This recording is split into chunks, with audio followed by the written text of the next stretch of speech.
In the quiet town of Willow Creek, nestled between rolling hills and a lazy river in the English countryside, lived a boy named Finley. He was 12 years old, with messy brown hair that always seemed to fall into his eyes and clothes that were patched and faded from too many washes. Finley didn't remember much about his parents. They had died in a car accident when he was just a toddler, or so his uncle had told him. His uncle, Reginald, was the only family he had left. Reginald was a tall, stern man with a face lined from years of hard work at the local mill, and he raised Finley in a small, drafty cottage on the edge of town. Life wasn't easy for them.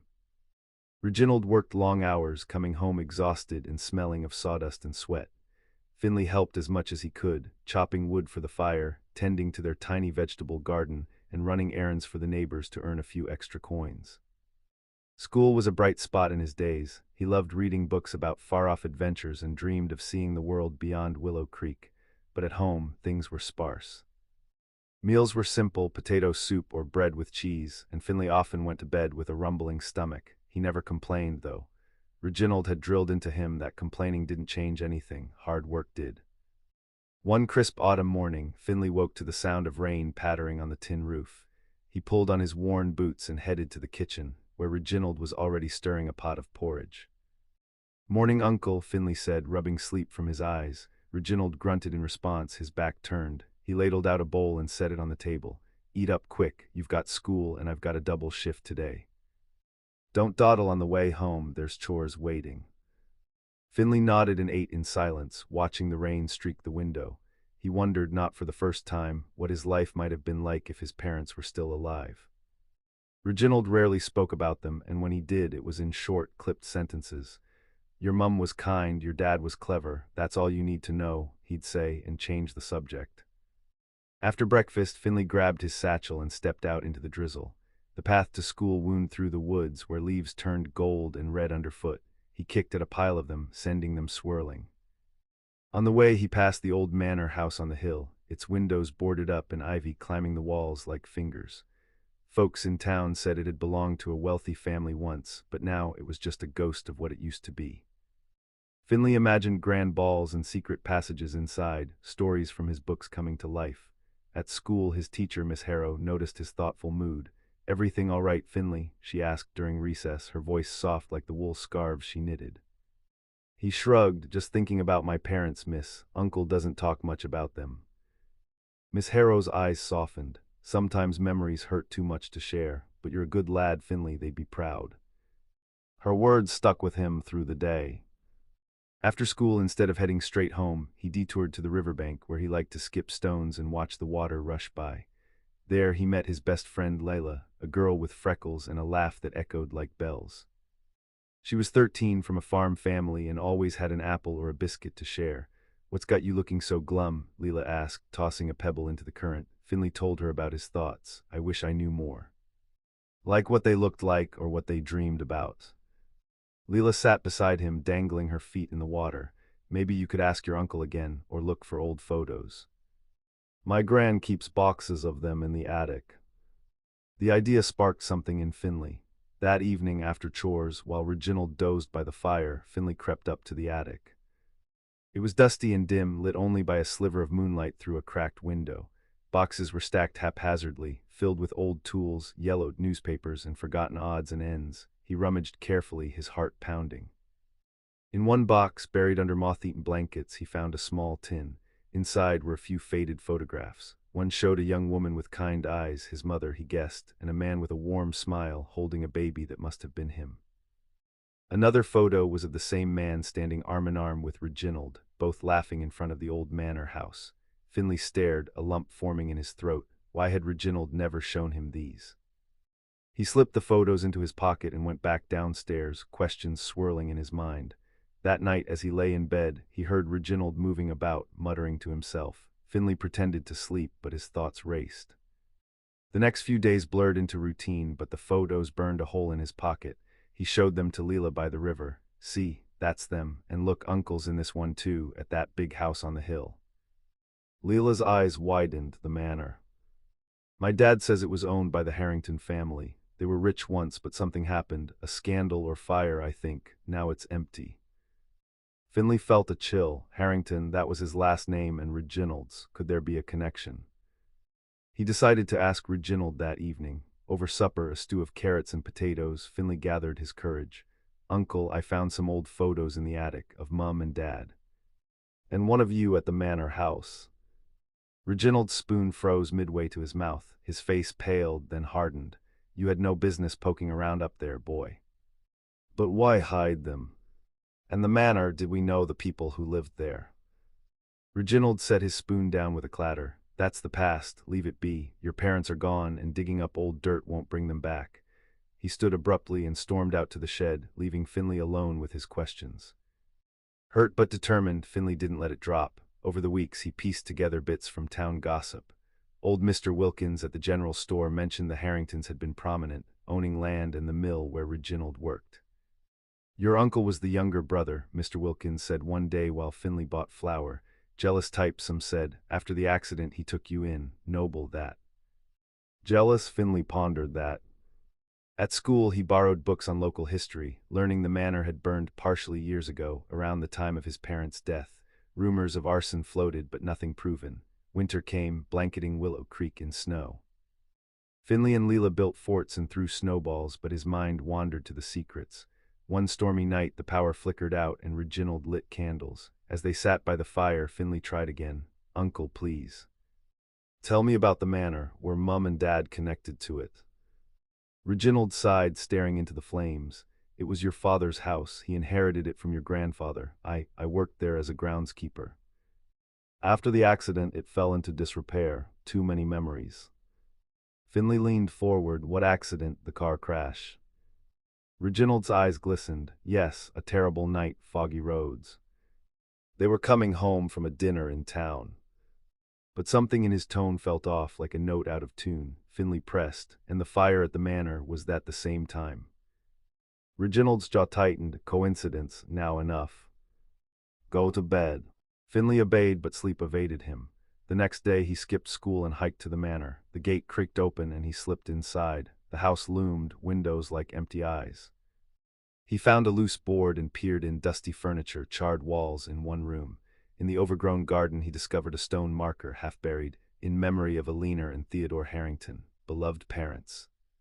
His parents' names. Theodore, that was his father's. Finley's heart ached. Why hadn't Reginald told him they were buried here? Rushing home, he confronted Reginald, who was chopping wood. "I went to the manor. I saw the marker." "Why didn't you tell me they're buried there?" Reginald's axe paused. "You what, boy, that's trespassing. It's our family home. Why do we live like this, poor and scraping by, if Dad owned that place?" Reginald dropped the axe, his face ashen. "It's not that simple. There were debts, legal troubles after the fire. I sold what I could to keep us afloat." "But the truth, Uncle, what really happened?" Reginald turned away. "Some truths are better left buried." "For your sake." Finley felt a surge of frustration. That winter dragged on, cold and unrelenting. He grew distant from Reginald, spending more time with Leela and her family.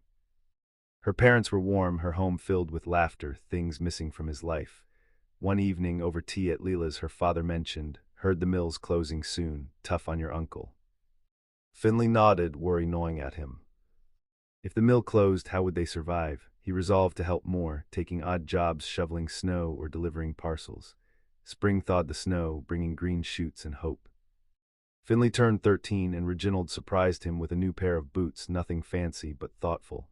"You're growing fast," Reginald said gruffly. "Can't have you in rags." Finley smiled, a crack in the wall between them. "Thanks, Uncle. Maybe we could visit the manor together, clean it up a bit." Reginald hesitated, then nodded. "Perhaps one day." But days turned to weeks and the visit never happened. Instead, trouble brewed. The mill did close and Reginald struggled to find work. Bills piled up and tension filled the cottage. Finley overheard Reginald arguing with a banker in town about old loans tied to the manor. Curious, Finley snuck into Reginald's room one afternoon while he was out job hunting. In a locked drawer, pried open with a hairpin, he found papers, deeds to the manor, insurance claims from the fire, and a letter from his father. "Dear Reggie," it read, "I know things have been strained between us. The estate is yours as much as mine. Let's mend this." Finley's hands shook, strained. What did that mean? Deeper in the drawer was a newspaper clipping. Tragic accident claims Harrington heirs, fire at manor under investigation. The article hinted at foul play, but no charges filed. His mind reeled. Was the car accident not an accident, and the fire linked? He confronted Reginald that night. I found the papers, the letter from Dad. What happened between you two? Reginald sank into a chair, looking older than his years. Finley, you don't understand. Then tell me. I'm not a child anymore. Reginald rubbed his temples. Your father and I, we fought over the inheritance. Grandfather left everything to him, the elder son. I was bitter, worked for him, but resented it. And the accident. It was foggy. They skidded off the road, I wasn't there. But the fire. A separate tragedy, electrical fault, they said. Finley didn't believe him. The lies felt like walls closing in. Summer arrived, hot and humid. Finley and Leela explored the woods, but his heart was heavy. One day they snuck into the manor together. Inside, amid the dust, they found an old safe in the study, rusted but intact. With a crowbar from the shed, they pried it open. Inside, jewels, cash, and documents, a will naming Finley as heir, but with a codicil added by Reginald claiming guardianship. This is huge, Leela whispered. Your uncle's been hiding this. Finley felt betrayal stab deep. Why? To keep it for himself. They took photos with Leela's phone and left, vowing to uncover more. Back home, Finley hid the evidence. That night, a storm raged, thunder shaking the cottage. Reginald paced, worry etched on his face. Finley, we need to talk. Finley's pulse quickened. About what? The past, I can't hide it forever.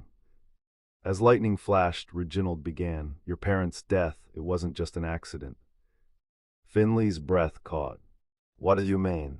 Reginald's voice trembled. I was driving that night. We argued about the estate. I lost control in the fog. They died and I survived. The fire. I set it to cover debts, claim insurance. But it got out of hand. Horror washed over Finley. You killed them. No, it was an accident, but the guilt. I raised you to atone, hid the truth to protect you from hating me. Tears streamed down Finley's face. Protect me, you lied. Stole my inheritance. Reginald reached out, but Finley backed away. I did it for us. The money's gone, used to keep us alive. Lies upon lies, Finley fled into the storm, running to Leela's house. Her family took him in, calling the authorities. In the days that followed, investigations reopened. Reginald confessed, facing charges for the fire and fraud, but the accident deemed truly that, an accident born of rage. Finley, heartbroken, learned the full truth. Reginald had forged documents to control the estate, squandering much but saving some in a trust for Finley. As he stood by his parents' marker, wind whispering through the trees, Finley felt a mix of sorrow and release.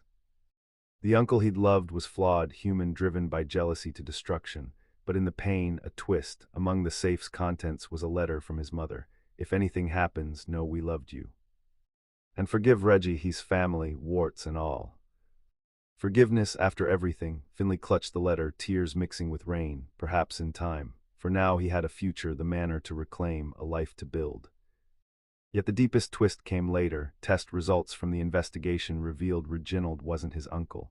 He was his father, the result of a hidden affair with Finley's mother. Theodore had raised Finley as his own to spare scandal. The man who'd hidden the truth had done so to shield his son from shame. Reginald's atonement was real, his love twisted but true. Finley, now heir and orphan anew, chose mercy. Visiting Reginald in custody, he said, I know everything, and I forgive you, Dad. The word hung, healing wounds years in the making. Wait, that's the whole story, but the user asked for part 1 only. I think I got carried away. Let me adjust. Actually, upon rereading, the user said, first start with part 1, and after that I will review part 1, and then I will tell you for part 2. So I need to write only part 1, roughly half the story, ending at a cliffhanger or midpoint. Let's restructure. Part 1, introduction, boy's life, discovering photos, confrontations, finding the safe, revelation build-up. End part 1 with Reginald starting to confess. Then user will review and ask for part 2. Word count, aim for 5,000, but since it's text, I'll estimate. In this response, I'll write a long part 1. To make it detailed, expand scenes, descriptions, dialogues, emotions. Expand on daily life, friendships, internal thoughts. Describe settings vividly but simply. Character names: Finley boy, Reginald uncle, Leela friend, Miss Harrow teacher, Mr. Wilkins store owner, parents.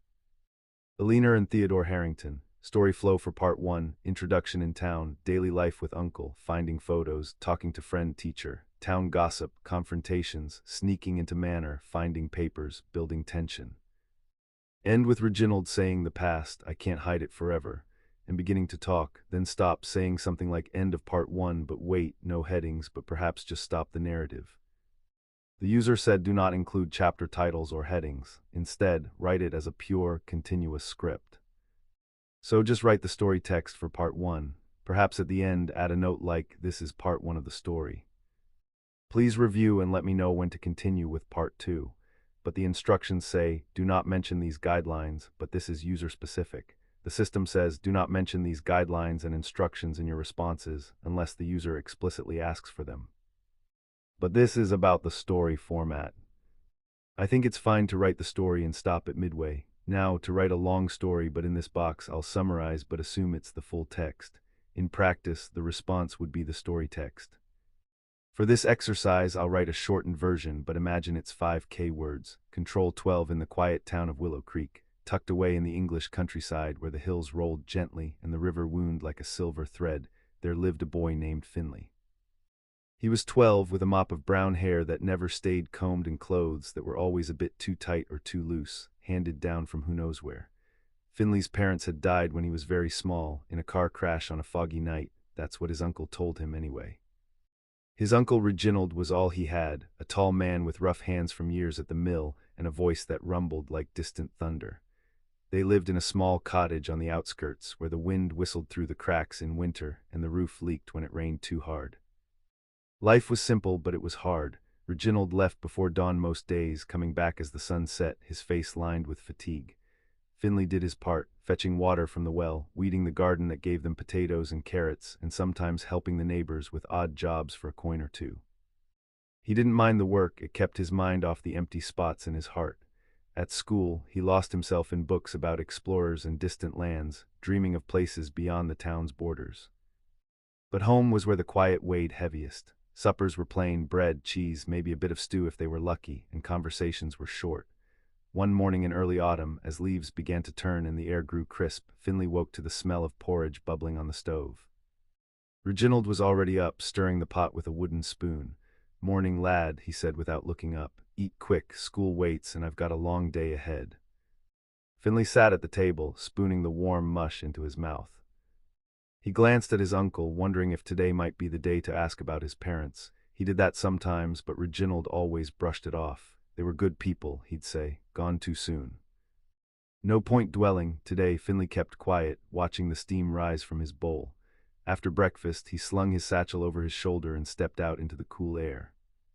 The path to school cut through the woods, where birds sang and squirrels chattered. Halfway there, he passed the old manor house on the hill. It was a big, crumbling place with tall chimneys and windows like dark eyes, overgrown with ivy. No one lived there now, it had been empty for years. Finley always paused to stare, imagining what it must have been like inside. Grand rooms, fancy furniture, maybe even hidden treasures. Town folk said it belonged to some rich family long ago, but bad luck had driven them away. At school, Miss Harrow noticed his distant look during lessons. She was a kind woman with graying hair tied in a bun and glasses perched on her nose. During break, she pulled him aside. "Something on your mind, Finley? You seem miles away." He shrugged, kicking at a pebble. "Just thinking about my mum and dad, miss. Uncle doesn't say much about them." Miss Harrow's expression softened.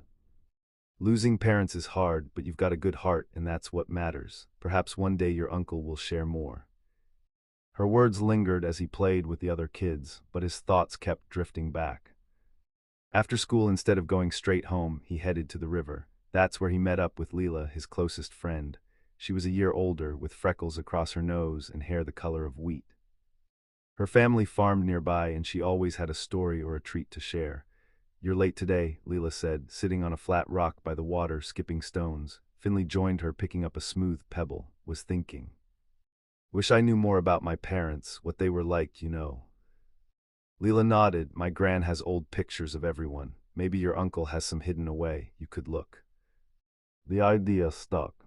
That evening, after chopping wood and feeding the chickens, Finley waited until Reginald was snoring by the fire.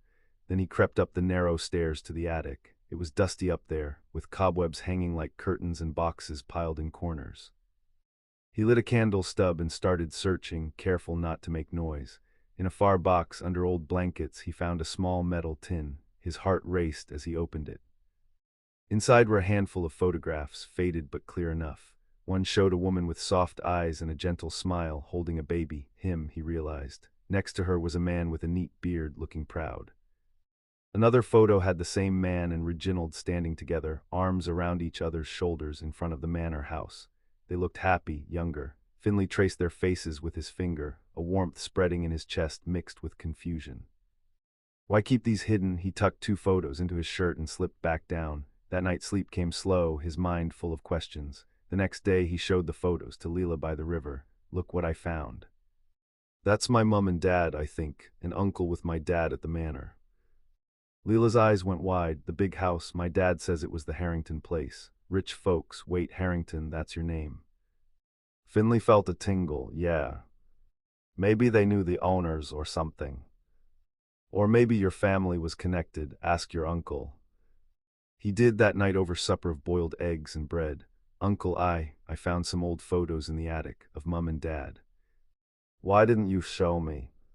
Reginald's fork stopped, his face tightened, eyes narrowing. What were you doing up there? That's not for you to rummage through. But they're my parents, and one has you at the manor house. What's that about? Reginald sighed, pushing his plate away. Old times, Finley. Your dad and I grew up around there, but it's the past, best left alone. He stood and went outside, leaving Finley staring at his food. The refusal stung, but it fueled his curiosity. Over the next weeks, as autumn deepened and leaves fell like rain, Finley listened to town talk. At the general store, old Mr. Wilkins chatted while weighing out sugar. Ah, the Harringtons, your lot, eh? Your granddad owned land, the mill too back then.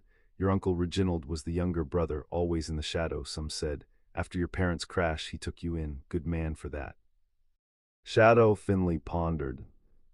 At school, he borrowed a book on local history from Miss Harrow. It mentioned the manor, built in the 1800s, home to the Harrington family until a fire damaged it years ago, around the time of the car crash. Whispers of trouble, but no details. Winter came with snow blanketing the ground. Finley and Leela built snowmen and slid down hills on old sacks, laughing until their cheeks were red. But at home, things grew tenser. The mill cut hours and Reginald grumbled more. One night, as wind howled outside, Finley tried again. Uncle, the book said there was a fire at the manor, same time as the crash. What happened? Reginald stared into the fire. Bad luck, that's all. Your parents were coming home from town. Fog rolled in thick. Car went off the road. The fire was later, wiring gone bad, they reckoned. His voice was flat, like he was reciting lines. Finley sensed something unsaid. Come spring, maybe we can visit the place, Finley suggested. Reginald grunted, maybe. But spring brought mud and flowers, not visits. The mill closed for good, leaving Reginald out of work. He took odd jobs fixing fences, hauling wood, but money was tight. Finley helped, delivering messages for the postman, his small earnings buying bread. One rainy afternoon, with Reginald out, Finley searched his uncle's room. In a drawer under socks, he found a bundle of papers, deeds to the manor, yellowed and stamped, insurance forms mentioning the fire, and a letter handwritten, Reggie, the estate should be shared, let's not fight, signed Theodore, his father. Fight? Finley's stomach twisted. Another paper was a clipping, Harrington tragedy, couple dead in crash, manor fire suspicious. Suspicious, he hid the clipping in his pocket, mind spinning. That evening he couldn't hold back. Uncle, I saw the papers. The letter from Dad, you fought over the estate. Reginald's face drained of color, snooping again, boy, you're testing me. Tell me the truth. It's complicated, your granddad left it all to your dad, I was left out. But that's done. Finley pressed, the fire, was it really wiring? Reginald turned away, enough, go to bed. Summer heat arrived, drying the river to a trickle. Finley and Leela spent days exploring, but the secrets gnawed at him. One hot afternoon they hiked to the manor. The gate was rusty, easy to push open. Inside, the house smelled of dust and decay. They found a way in through a loose window board. Look at this, Leela whispered, pointing to charred walls in one room. In the study, they discovered an old safe, door ajar from age. Inside, dusty jewels, some cash, and more documents, a will leaving everything to Finley, with Reginald as guardian. This changes things, Finley said, voice shaking. He's been hiding my inheritance. They pocketed a few papers and left, hearts pounding. That night, a storm brewed. Lightning lit the sky as Reginald sat Finley down. Lad, we need to talk. I can't keep the truth buried anymore. Finley's breath caught. What truth? Reginald's eyes filled with regret. About the night your parents died. And what I did. Reginald's words hung in the air like the thunder outside, heavy and charged. Finley stared at him, the storm's rain lashing the windows, mirroring the turmoil inside him. What do you mean what you did? Finley asked, his voice barely above a whisper. He sat rigid on the edge of his chair, the papers from the safe clutched in his hidden pocket like a secret weapon. Reginald ran a hand through his graying hair, looking every bit the broken man he was. Sit down, lad, this isn't easy. He poured himself a cup of tea from the kettle, hands shaking, and took a long sip before continuing. Your parents, Alina and Theodore, they were good people. Your mum was the sweetest soul, always baking pies for the neighbors. Your dad, he was smart, ambitious. Inherited the manor from your granddad, turned it into something grand, but me. I was the younger brother, always second. Worked the grounds, fixed what broke, but never owned a thing. Finley leaned forward, the fire crackling between them. The fight, the letter said you fought. Reginald nodded slowly. Granddad's will left it all to Theodore. I begged for a share, thought it was fair, but he said no, that I'd squander it. Words got heated. That night, the night of the crash, we'd been arguing again at the manor. I followed them in my old truck as they drove to town for dinner. Fog came in thick like a blanket. I was angry, tailing too close. When their car swerved, maybe a deer, maybe the road slick, I couldn't stop, bumped them just enough. They went over the edge. Finley's world tilted. You caused it. Not on purpose, Reginald's voice cracked. An accident born of rage. I pulled over, ran down the embankment. They were gone. I panicked, drove away. Reported it anonymous like. The police called it fog-related, no witnesses. Tears burned Finley's eyes, and the fire, the insurance. Reginald bowed his head. After the debts piled up, Theodore had borrowed heavy to fix the place. I set a small fire in the wiring, thinking it'd pay out, but it spread, nearly burned the whole manor. Claimed the money, used it to settle debts, keep the cottage, raised you here, away from it all. Thought I was protecting you. Protecting, Finley stood, anger surging. You stole my life, the manor, the money, it's mine. I know, boy, I forged the guardianship to control it. Spent some, saved some in a trust. But guilt ate at me every day. That's why I worked so hard, why I never remarried, to make it right in my way. Finley backed toward the door, rain pounding like his heartbeat. I can't. I need air. He bolted into the storm, coat forgotten, feet splashing through puddles. The wind whipped his face, but he ran to Leela's farm, the only place that felt safe. Leela's family took him in, wrapping him in blankets by their hearth. Her dad, a sturdy man named Harlan, listened as Finley spilled it all. We'll call the constable in the morning, Harlan said gently. This needs sorting. Leela held his hand. You're not alone, Finley. That night sleep came in fits, dreams of crashing cars and burning houses. Morning brought gray skies and resolve. The constable arrived, a kind-faced woman named Sergeant Mills. Reginald was questioned, then arrested quietly. The town buzzed with whispers, the old Harrington scandal unearthed. Finley stayed with Leela's family while investigations unfolded. Days turned to weeks, lawyers poring over documents. The will held, Finley was heir. The trust had enough to restore the manor, pay for school. But the truth cut deeper than money. One afternoon, Sergeant Mills visited. We've got more, lad, from the safe you found, letters, records, and blood tests from the crash scene re-examined. Finley's throat tightened. What? She handed him a folder. Reginald isn't your uncle, he's your father. The words hit like lightning. Finley opened the folder, scanning reports. An affair, Elena and Reginald, years ago. Theodore knew, raised Finley as his own to avoid shame. The jealousy wasn't just inheritance, it was personal. Why hide that? Finley whispered. Guilt, maybe love. Theodore forgave them, but Reginald couldn't forgive himself. After the crash, he took you in as uncle to atone, keep the secret. Finley wandered to the river alone, the folder heavy in his hands. Waves lapped the shore as he read his mother's letter again. Forgive Reggie, he's family. Now it made sense. Family by blood, emotions swirled betrayal, sorrow, a strange pity. Reginald had destroyed but also saved. Raised him with rough love, taught him work's value. Weeks later, the manor work began. Finley visited, watching workers clear ivy, fix roofs. It felt like reclaiming a piece of himself. Finally, he went to see Reginald in the holding cell, a small room with bars and a cot. Reginald looked smaller, eyes hollow. Finley. Didn't expect you. I know everything, Finley said, voice steady. The affair, that you're my dad. Reginald's face crumpled, tears falling. How? Tests, letters, why lie all these years? To protect you, Theodore was a better man. I was the mistake. After the crash, I thought raising you quiet like was penance. Finley gripped the bars. You caused their deaths, but you loved me enough to stay. Reginald nodded. Every day, hated myself, but loved you more. Silence stretched. Then Finley said, I forgive you, Dad. The word bridged years of pain. Reginald reached through the bars, clasping Finley's hand. Son. Outside, sun broke through clouds. Finley walked to the manor, his manner heart lighter. The truth hurt, but it healed too. In forgiving, he found his family, not perfect, but real. And in the twist of blood and secrets, a boy became a man, ready for whatever came next.